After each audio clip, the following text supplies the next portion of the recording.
Welcome to HopkinsSports.com. I'm Matt Harab, and this is your weekend sports recap.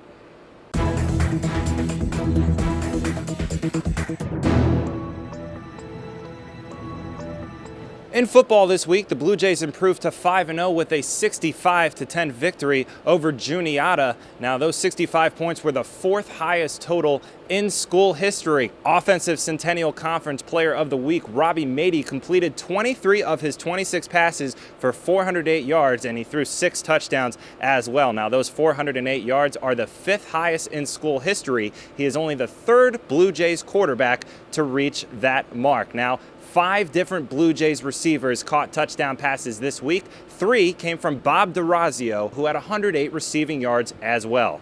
Now, this victory proves just how versatile this team really is. 7 receiving touchdowns this week and 5 rushing touchdowns last week against Muhlenberg. They can beat you in many different ways. Now, they'll have a bye this coming week and come back to play Dickinson next Friday night, October the 18th at 7 p.m. right here at Homewood Field.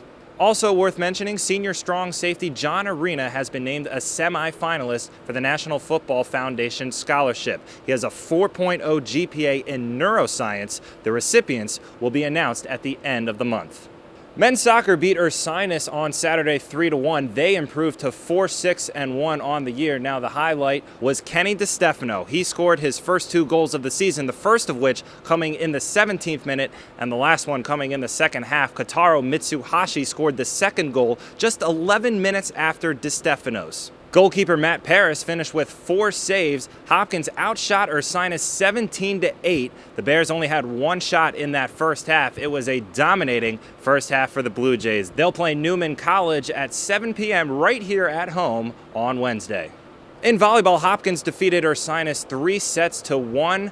They improved to 8-7 overall and 4-1 in the conference. The first set was the toughest, down 19-13, but they rallied back and won the final 3 points to take it 26-24. Carolyn Zinn had 2 straight aces in the 4th set. Hopkins never trailed for the rest of the match. Caitlin Callahan finished with 18 kills and 10 digs. Now, the Blue Jays have a little bit of a break. They will travel to Haverford on October 18th for their next game.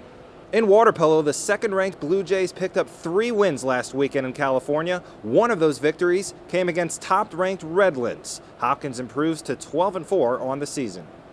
Men's and women's cross-country competed at the Paul Short Run on Saturday. The women placed 15th and the men placed 37th. Now, the women were the top D3 finisher and paced out many D1 schools. For the men, Max Robinson had a personal best time of 24 minutes and 54 seconds and was the top finisher in the Centennial Conference. The squads will return to action with a tune-up meet against some of the best schools in the South region at Christopher Newport on October 19th. This has been your weekend sports recap for HopkinsSports.com. I'm Matt Harab.